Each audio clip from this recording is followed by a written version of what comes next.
नमस्कार दोस्तों, स्वागत है आपका हमारे YouTube channel Nilesh GS classes में। आज आपको एक इन्फॉर्मेशन देनी थी कि हमने एक मैथ के लिए एक बैच स्टार्ट किया है, तो उसकी वीडियो आपको प्राप्त हो गई होगी। उसका टाइम लगभग हम लोगों ने 10 से 11 बजे तक का रखा है। तो आपको प्रतिदिन जो हमारे जेल पैरी का नोटिफिकेशन आया है उससे रिलेटेड आपको वीडियो 11 बजे मैथमेटिक्स की मिल जाएगी। 10 से 11 बजे के बीच में आपको प्रतिदिन प्राप्त हो जाएगी। ठीक है, तो हम लोगों को मैथ का पढ़ना है, बायोलॉजी में आपको कवर करवा ही रहा हूँ। ठीक है, तो यहाँ पे अभी हम लोगों ने ब्रेन का चैप्टर चल रहा था हमारा, तो ब्रेन में अभी हम लोगों को आज हमारा जो टॉपिक था वो पढ़ना था हम लोगों को। क्या तो वो पढ़ना था हमको डायएनसीफेलॉन। ठीक है, तो आज हम लोग चर्चा करेंगे डायएनसीफेलॉन की। ठीक है, तो डायएनसीफेलॉन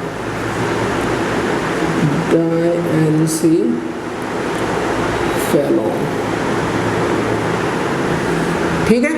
डायएनसीफेलॉन में हमने आपको जब डायग्राम में समझाया था कि डायएनसीफेलॉन के अंतर्गत हम लोगों को 3 बातों को पढ़ना है या 3 भागों को देखना है। तो वो हमारे कौन कौन से थे? तो सबसे पहला जो भाग है हमारा, तो वो पढ़ना है हमें कौन सा? तो वो पढ़ना है हमें एपिथैलेमस। क्या पढ़ना है? एपिथैलेमस। ठीक है, एपिथैलेमस के बाद जो हमारा दूसरा वाला भाग है तो वो पढ़ना है हमको क्या? थैलेमस। और वेरी इंपॉर्टेंट जो हमें भाग पढ़ना है वो हमें पढ़ना है हाइपोथैलेमस।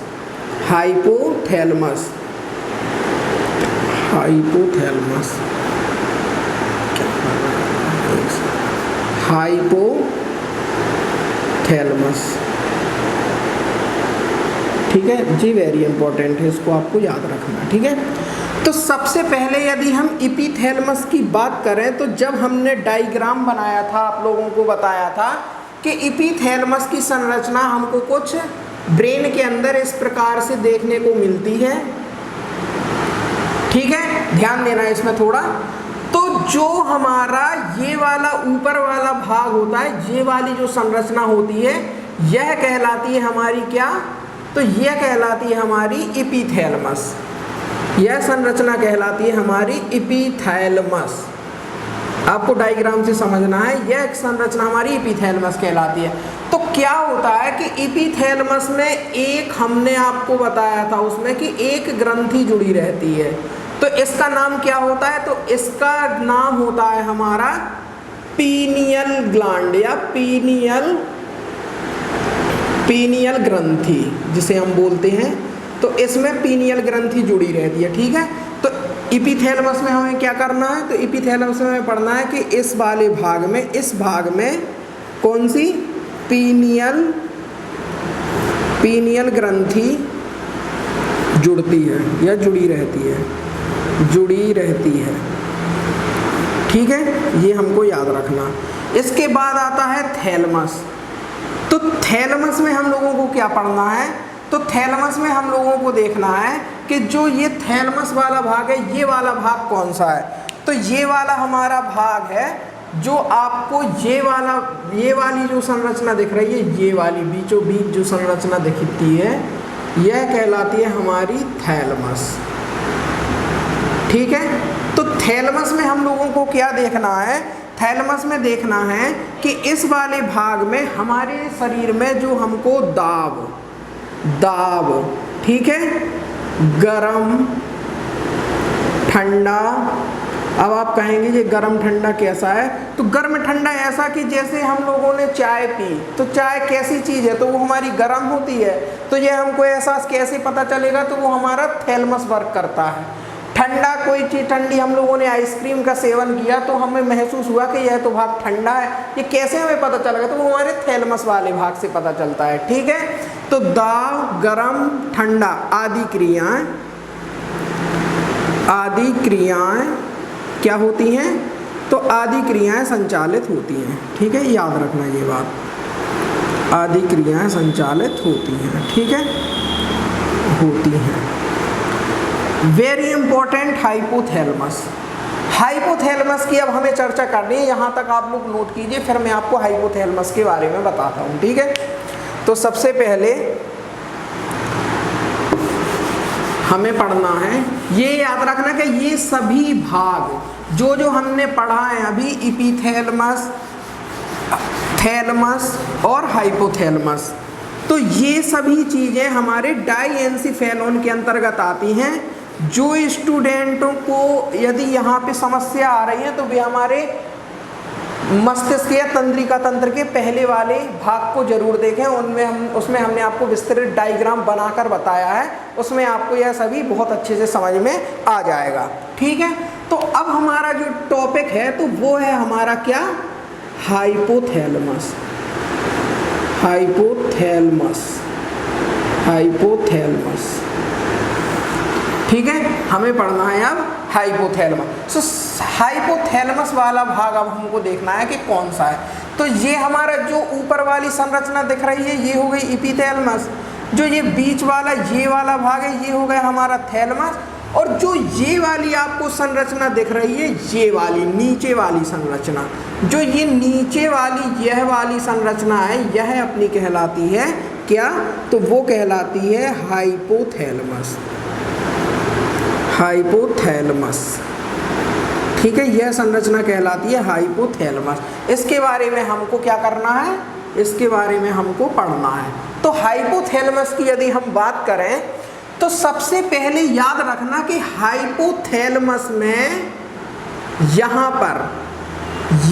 पर जो एक ग्रंथि जुड़ी रहती है जिसे कहते हैं पीयूष ग्रंथि, जिसे हम क्या कहते हैं, तो जिसे हम कहते हैं पीयूष ग्रंथि, पीयूष ग्रंथि। तो सबसे पहली बात हमें यह देखना है कि हाइपोथैलेमस में क्या होता है, तो हाइपोथैलेमस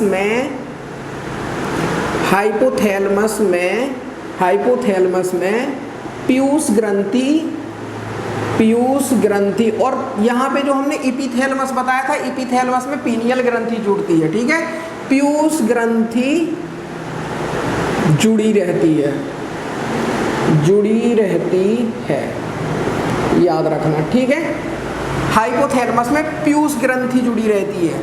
दूसरा, हाइपोथैलेमस में जो ये पीयूष ग्रंथि जुड़ी रहती है, आपको यह पता होगा कि पीयूष ग्रंथि को हम क्या बोलते हैं, तो याद रखना कि पीयूष ग्रंथि को हम मास्टर ग्लैंड या मास्टर ग्रंथि भी बोलते हैं, मास्टर ग्रंथि बोलते हैं। यह बात तो आपको पता होगी।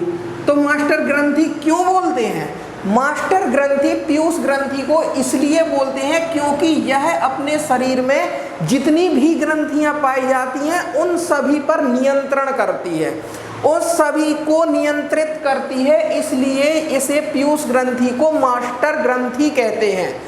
और जो ये हमारा हाइपोथैलेमस है, ये हमारा जो हाइपोथैलेमस है, तो इसे क्या कहेंगे, इसे मास्टर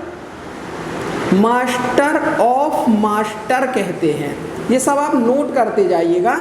जो ये हाइपोथैलेमस है इसे मास्टर ऑफ मास्टर कहते हैं। क्यों कहते हैं, क्योंकि जो हमारी पीयूष ग्रंथि होती है यह सभी ग्रंथियों को क्या करती है, नियंत्रित करती है, इसलिए इसे मास्टर ग्रंथि कहते हैं। और जो ये हाइपोथैलेमस है यह पीयूष ग्रंथि को नियंत्रित करता है, हाइपोथैलेमस पीयूष ग्रंथि को नियंत्रित करता है, इसलिए इसे मास्टर ऑफ मास्टर कहते हैं। किसे कहते हैं मास्टर ऑफ मास्टर, तो वो कहते हैं हाइपोथैलेमस को। किसे कहते हैं, हाइपोथैलेमस को।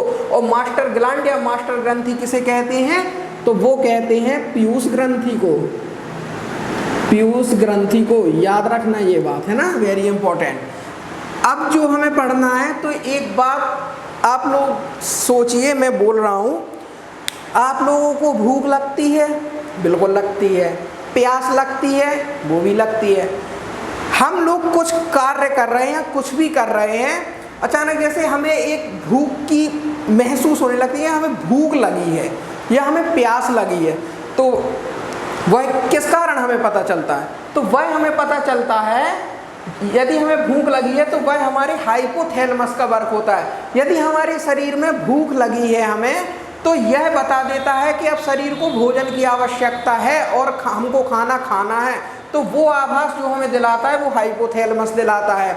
हमें पानी चाहिए हमारे शरीर को, या हमें पानी को पीना है, यह एहसास कौन दिलाता है कि हमें प्यास लगी है, तो वो भी हाइपोथैलेमस दिलाता है। तो याद रखना कि भूख तथा प्यास, भूख प्यास को क्या करता है, भूख प्यास का आभास दिलाता है। कौन? हाइपोथैलेमस आभास दिलाता है, याद रखना बिल्कुल, ठीक है। अच्छा, बहुत बढ़िया। अब एक बात और, जो ये हमारा हाइपोथैलेमस है, ये सभी आपको पॉइंट नोट करना है, ठीक है। हाइपोथैलेमस है जो हमारे शरीर का ताप होता है। ताप कितना, हम मानव शरीर का नॉर्मल टेम्परेचर कितना होता है, तो वो होता है 37 डिग्री सेल्सियस, पता होगा आपको। तो ये जो हाइपोथैलेमस है तो हमारे शरीर का क्या करता है, तो हमारे शरीर का ताप नियंत्रित करता है, ताप नियंत्रित करता है। ताप नियंत्रित कौन करता है हमारे शरीर में, तो वो करता है हाइपोथैलेमस, ठीक है। अब very important point, very important point यह है कि हम लोग अपने दैनिक जीवन में एक चीज़ मतलब हमेशा हमको देखने के लिए मिलती है, वो क्या, हम लोगों ने प्यार के बारे में सुना होगा, है ना। ये वही प्यार मोहब्बत वाली चीज़ें, प्यार, क्रोध, गुस्सा, ठीक है। तो जैसे प्यार वाला है, कोई बोले कि हमें तो उससे बहुत प्रेम है या प्यार है, ठीक है, तो इसमें बोलते हैं कि यार वो उन लोगों ने मेरा दिल तोड़ दिया, मेरा दिल तोड़ दिया, ये सब फालतू की बातें हैं। याद रखना आप कि उस बेचारे दिल का तो कोई कसूर ही नहीं होता है। क्यों नहीं होता है? क्योंकि वो तो बेचारा एक पंप है और उसका कार्य क्या है, केवल ब्लड सर्कुलेशन करना, शरीर में ब्लड का आदान प्रदान किसके द्वारा होता है, तो वो होता है हमारे हार्ट के उससे। मतलब यह इसमें हमारा दिल क्या काम करता है, केवल हार्ट को सप्लाई करता है। जो प्यार वाला कॉन्सेप्ट होता है कि जैसे हम में लगाव हो जाता है, सामने वाले व्यक्ति से बहुत ज़्यादा लगाव हो जाता है या हम उसे प्यार करने लगते हैं, ये सब चीज़ें किस पे डिपेंड करती हैं, तो वो करती हैं हमारे हाइपोथैलेमस पे डिपेंड, ठीक है। अब प्यार के बाद और क्या आती है, हमें किसी व्यक्ति से घृणा भी हो जाती है। जैसे पहले तो हम बोलते थे हमें उस व्यक्ति से बहुत प्यार है, समझना। अब उस व्यक्ति से हमें प्यार है, उसने आपको धोखा दे दिया, ये वो मतलब फालतू की जो ये नाटक हो गए, तो उसके बाद क्या होगा, आपको उससे घृणा भी हो जाएगी, अब मैं उससे घृणा करूँगा बहुत ज़्यादा, है ना। तो ये सब चीज़ें कहाँ से संचालित होती हैं, वो भी हाइपोथैलेमस से संचालित होती हैं। रोड पर कभी कभी हम लोग सड़क पर जाते हैं, अपनी यात्रा करते हैं। अब जब हम यात्रा को संचालित करते हैं तो जब हम रोड पे जाते हैं कभी कभी मतलब कि हम लोगों को रास्ते में एक्सीडेंट वगैरह देखने मिल जाते हैं। जैसे कोई मतलब कि जानवर का एक्सीडेंट हो गया तो वो अपन लोग जब वहाँ पे देखते हैं तो कितना बेकार मुंह बना लेते हैं हम लोग। तो वो किससे होता है, वो कहलाती है घृणा। कैसे हो जाती है, मतलब ये सब चीज़ें वो भी ये हाइपोथैलेमस करता है। किसी व्यक्ति के ऊपर हमें गुस्सा आ गया, जैसे हम किसी व्यक्ति से गुस्सा हो जाते हैं या हम उस व्यक्ति से परमानेंट घृणा करने लगते हैं कि ये व्यक्ति बिल्कुल सही नहीं है, तो ये सब चीज़ें कौन नियंत्रित करता है, ये सभी चीज़ें, इन सभी चीज़ों का जो केंद्र है वो है हाइपोथैलेमस, ठीक है। इन सभी को नियंत्रित ये हाइपोथैलेमस करता है। तो इसमें पॉइंट क्या रहेगा, प्यार, क्रोध, गुस्सा। जो हम लोगों को गुस्सा आ जाती है ना, कभी कभी किसी को बहुत जल्दी गुस्सा आ जाती है, एकदम से वो लड़ने लगता है हम लोगों से, तो प्यार, क्रोध, गुस्सा, घृणा और ईर्ष्या, ये सभी किस पे डिपेंड करती है या किन चीज़ों से होती है, तो वो होती है सभी हमारे हाइपोथैलेमस से। इसमें हमारे दिल का कोई कसूर नहीं होता, वो तो बेचारा अपना केवल एक काम कर रहा है, अपने शरीर को रक्त प्रदान कर रहा है और उसको सर्कुलेशन कर रहा है, ठीक है। तो आदान प्रदान होता है, केवल उसका काम ये प्यार मोहब्बत वाला कुछ नहीं होता। तो ये चीज़ें आपको हाइपोथैलेमस में क्या रखनी है, याद रखनी है, ठीक है।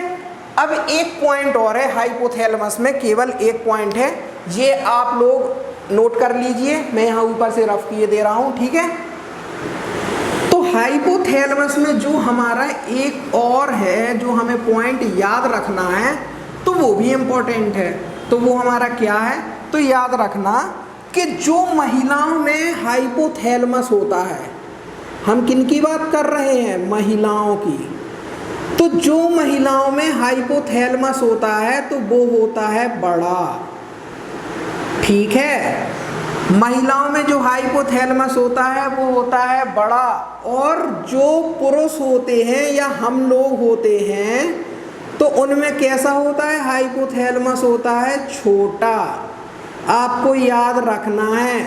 इसलिए तो कहते हैं कि जब जैसे किसी से मतलब लगाव हो जाता है, किसी व्यक्ति से लगाव हो जाता है, तो बोलते हैं कि लड़के मतलब कि ये प्रॉब्लम हो जाती है कि मतलब समझ रहे होंगे आप, तो ये सब चीज़ें इस पे डिपेंड करती हैं, ठीक है। और बाकी ये महिलाओं का क्या है, महिलाओं का हाइपोथैलेमस क्या है, बड़ा होता है, और पुरुषों का हाइपोथैलेमस कैसा होता है, छोटा होता है, ठीक है। तो यहाँ हम लोगों ने अपने अग्र मस्तिष्क को आज कंप्लीट कर लिया है, ठीक है। अग्र मस्तिष्क यहाँ से हमारा कंप्लीट हुआ। अग्र मस्तिष्क में जो हमने सबसे पहले पढ़ा था, क्या हमने पढ़ा था सबसे पहले, अग्र मस्तिष्क में सेरिब्रम, वो कंप्लीट कर लिया, उसके विभिन्न पार्टों को बहुत अच्छे से देखा। दूसरे वाले भाग में हमने पढ़ा था ऑल्फैक्टरी लोब, गंध की जो स्मेल वगैरह की अनुभूति होती है, ऑल्फैक्टरी लोब। और तीसरा जो हम लोगों ने पढ़ा है वो पार्ट पढ़ा है हम लोगों ने, क्या, तो वो पढ़ा है हम लोगों ने डाइएंसीफेलोन। डाइएंसीफेलोन के अंतर्गत हम लोगों ने तीन चीजें देखी, सबसे पहला इपीथैलेमस, दूसरा थैलेमस और तीसरा हाइपोथैलेमस, ये आपको याद रखना है। अब जो हमारा दूसरा टॉपिक हम चलेंगे तो वो चलेंगे अब हम लोग मध्य मस्तिष्क में, ठीक है। तो अब क्या पढ़ेंगे हम, मध्य मस्तिष्क, इसे आप नोट कर लीजिए, ठीक है, इसे मैं रफ किए दे रहा हूं।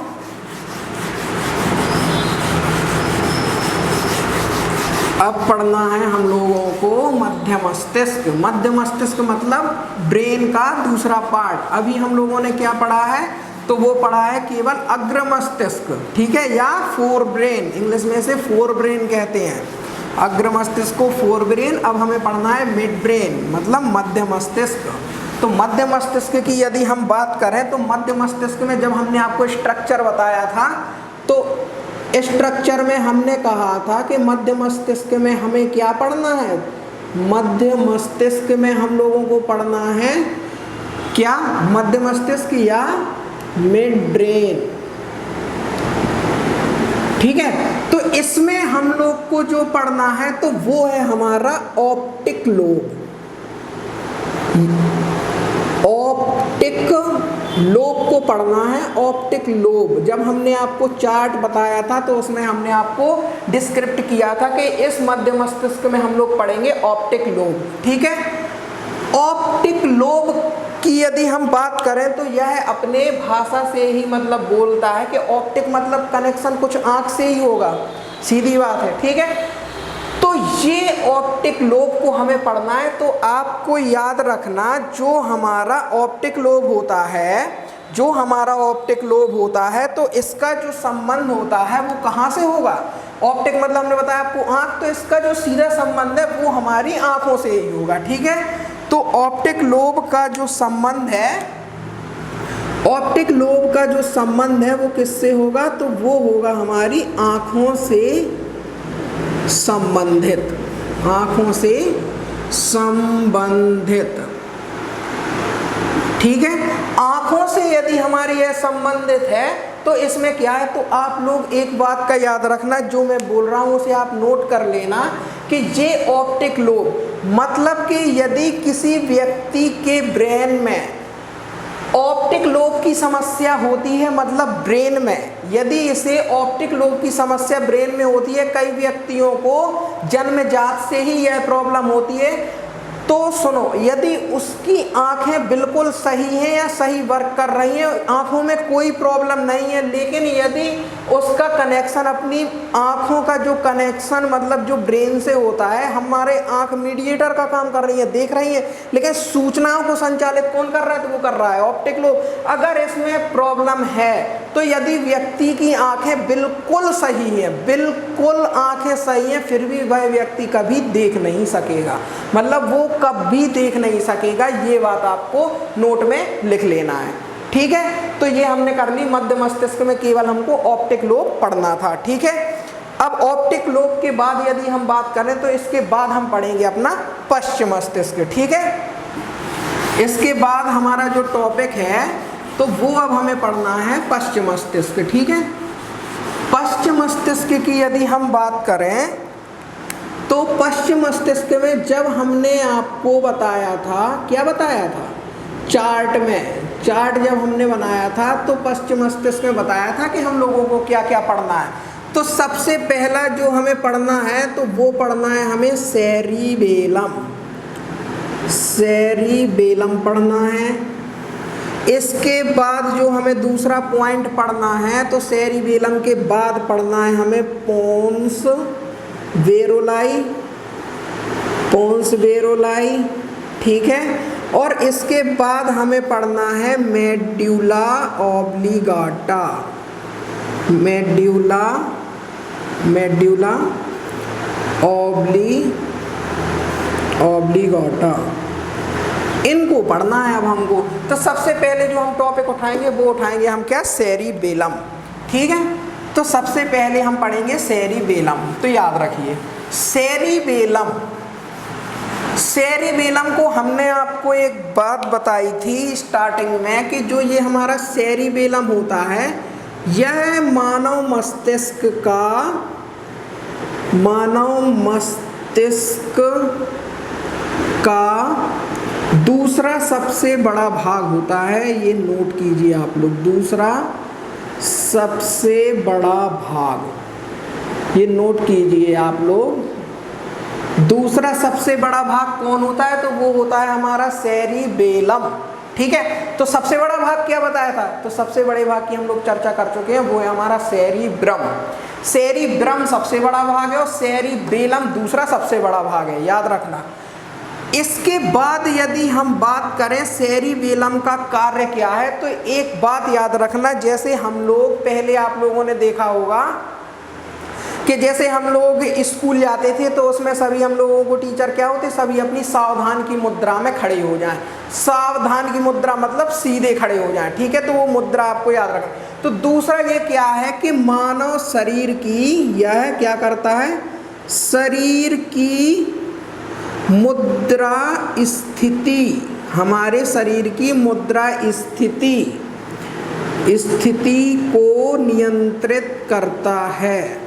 क्या करता है, नियंत्रित करता है। अब इसमें आप लोगों को एक इंटरेस्टिंग बात बता रहे हैं, सुनना गौर से। ये हमारा सेरिबेलम, आप लोगों ने देखा होगा कि जो व्यक्ति वाइन या शराब का सेवन करता है तो उस व्यक्ति का क्या होता है, जब अच्छी उसने मतलब अपना काम कर लिया उसके बाद वह रोड पर जा रहा है। ठीक है, अब वह रोड पे जा रहा है तो ऐसे ऐसे लड़खड़ाते हुए मतलब वो चलने लगता है। क्यों चलने लगता है, इसलिए चलने लगता है कि जो भी जैसे शराब के उत्पाद हो गए या कोई भी नशा से संबंधित कोई वस्तु हो गई, जब उसका वो सेवन करता है तो जो हमारा ये सेरिबेलम है तो उसका इफेक्ट सीधा सेरिबेलम मतलब ब्रेन के किस भाग पर, तो सेरिबेलम भाग को इफेक्ट करता है सबसे ज़्यादा। ठीक है, जब यह सबसे ज़्यादा इसको इफेक्ट करेगा तो इसका वर्क क्या है, तो इसका वर्क है कि शरीर की मुद्रा स्थिति को नियंत्रित करता है, मतलब यह शरीर की मुद्रा स्थिति को नियंत्रित करता है। लेकिन अब जब यही इफेक्ट हो जाएगा तो शरीर की मुद्रा स्थिति मतलब वो जैसे हम लोग अभी नॉर्मल चल रहे हैं, हमें एक स्थान से दूसरे स्थान तक जाना है, आराम से हम लोग चले जाएंगे, उठ जाएंगे, बैठ जाएंगे। ठीक है, तो क्या होता कि वह इफेक्ट जब सेरिबेलम पर बहुत ज़्यादा पड़ता है तो शरीर की मुद्रा स्थिति क्या होता है, तो वो गड़बड़ हो जाती है। ठीक है, तो इस कारण से वो व्यक्ति ठीक ढंग से चल नहीं पाता है और हम लोगों को कैसा प्रतीत होता है कि वह लड़खड़ा के चल रहा है। ठीक है, तो उसका कारण यही है। तो शरीर की मुद्रा स्थिति को नियंत्रित करता है और मानव मस्तिष्क का दूसरा सबसे बड़ा भाग है, यह भी आपको याद रखना है। ठीक है, तो ये पढ़ लिया हमने क्या, तो वो पढ़ लिया हम लोगों ने सेरिबेलम। दूसरा जो हमारा है तो दूसरा हमको पढ़ना है पोन्स वेरोलाई, पोन्स वेरोलाई। अब इसका काम क्या है, ठीक है, तो यदि हम पोन्स वेरोलाई की बात करें, पोन्स वेरोलाई की यदि हम बात करें तो ये सबसे पहले हमारा क्या करता है, तो जो हम लोगों ने यहाँ पे जो अपना ये डायग्राम बनाया था, जब हमने आपको बताया था कि ये हमारा जैसे डायग्राम हो गया है ना, ये हमारा मेरुरज्जु हो गया, यहाँ पे पाया जाता है पोन्स वेरुलाई। ठीक है, यहाँ हम लोगों ने देखा था कि यहाँ पाया जाता है मिड ब्रेन या मध्य मस्तिष्क। ठीक है, तो याद रखना कि जो ये पोन्स वेरुलाई है यह मध्य मस्तिष्क और पश्चिम मस्तिष्क, क्या हमने क्या बोला कि यह मध्य मस्तिष्क और पश्चिम मस्तिष्क, जो मतलब जो यह मध्य मस्तिष्क में अभी हमने क्या चर्चा की थी, ऑप्टिक लोब की चर्चा की थी, देखने के कार्य याद कीजिए, अभी हमने पढ़ा था। तो यह मध्य मस्तिष्क, ठीक है, मध्य मस्तिष्क और अच्छा, और सेरिबेलम देखिए होता है यहाँ इस प्रकार का, जो ये वाला हमको भाग दिख रहा है ये हमारा सेरिबेलम। ठीक है, तो ये मध्य मस्तिष्क और पश्चिम मस्तिष्क, ठीक है, पश्चिम मस्तिष्क के बीच क्या करता है, तो सूचनाओं का आदान प्रदान, किसका, सूचनाओं का या इंफॉर्मेशन का आदान प्रदान करता है। मतलब मध्य मस्तिष्क से पश्चिम मस्तिष्क से मध्य मस्तिष्क के बीच सूचनाओं का आदान प्रदान कौन करता है, तो वो करता है क्या, पोन्स वेरुलाई। ठीक है, आप लोगों को ये बात याद रखना है। और एक बात आपको और याद रखना है इसमें, वो क्या है, तो जो पोन्स वेरुलाई है, जैसे मतलब हम लोगों ने सांस ली या सांस छोड़ी, हम लोग सांस ले रहे हैं और सांस छोड़ रहे हैं, तो ये सब क्या है, यह हमारी श्वसन दर है। क्या है, श्वसन दर। तो क्या करता है ये, तो यह मानव शरीर या हमारी श्वसन दर को नियंत्रित करता है। क्या करता है, यह श्वसन दर नियंत्रित करता है। यह बात और आप लोगों को याद रखना है, बस इसमें केवल 2 बातें याद रखनी है। नियंत्रित करता है किसको, श्वसन दर को। ठीक, तो सेरिब्रम हो गया, पोन्स वेरुलाई हो गया। अब एक और बचा हमारा, तो वो है क्या, हमारा मेडुला ऑब्लिगाटा। ठीक है, क्या है, तो वो है हमारा मेडुला ऑब्लिगाटा। केवल एक बात याद रखना, तो मेडुला ऑब्लिगाटा का कार्य क्या है, तो मेडुला ऑब्लिगाटा हमारे जो शरीर में क्या होती है, अनैच्छिक क्रियाएं। क्या है, मेडुला ऑब्लिगाटा। ठीक है, तो यह क्या करता है, तो याद रखना कि जो ये मेडुला ऑब्लिगाटा है, यह हमारे शरीर की अनैच्छिक क्रियाओं को क्या करता है, क्रियाओं को संचालित करता है या संचालित करता है। ठीक है, संचालित करता है। अब क्या है वो अनैच्छिक क्रियाएं, तो अनैच्छिक क्रियाओं में हम देखते हैं हमारी जो ये आंखें हैं, आंखों में हम लोगों ने ऐसी पलकें, हम लोग को पता चलता क्या कि जब हमारी आंखों से पलकें झपकती हैं, ऊपर होती हैं, नीचे नहीं पता चलता, तो वो जो अनैच्छिक क्रियाएं हैं वो इसी के कारण होती हैं। तो जैसे पलकों का झपकना, पहली बात हो गई। ठीक है, दूसरा, जैसे जो हमारा हार्ट होता है, हृदय होता है, हृदय दर अनैच्छिक क्रिया है, हम अपने मन से तो उसको चला नहीं रहे कि तुम धड़को, चलो, बंद हो, ऐसा तो कुछ है नहीं है, तो हो गई अपनी हृदय दर। ठीक है, हृदय दर। ठीक है, और क्या है, जैसे हम लोग को कभी कभी उल्टी भी आती है, जैसे उल्टी वगैरह, तो ये सब कैसा होता है, तो उल्टी आना, मतलब यह आदि जो उल्टी आना जो यह सब क्रियाएं होती हैं, तो वह किसके द्वारा, आदि क्रियाएं सभी किसके द्वारा, तो ये मेडुला ऑब्लिगाटा के संचालित होती है ये सब क्रियाएं। ठीक है, तो इन सब को आपको नोट करना है और ये सब आप लोगों को नोट करना है, याद करना है। ठीक है, तो यहाँ तक आज हम लोगों ने अपना पढ़ लिया है। ठीक है, अच्छा, और अब क्या करना है हमको, अब आज के लिए इतना हम लोगों ने पश्चिम मस्तिष्क तक देख लिया है। ठीक है, अब पश्चिम मस्तिष्क के आगे की चर्चा हम लोग करेंगे कल के लेक्चर में। ठीक है, मैथ का लेक्चर आप लोगों को हमने बता ही दिया, इन्फॉर्मेशन दे दी है, तो आप लोगों को बस अपना पढ़ना है, बेहतरीन घर पे रहना है, सुरक्षित रहना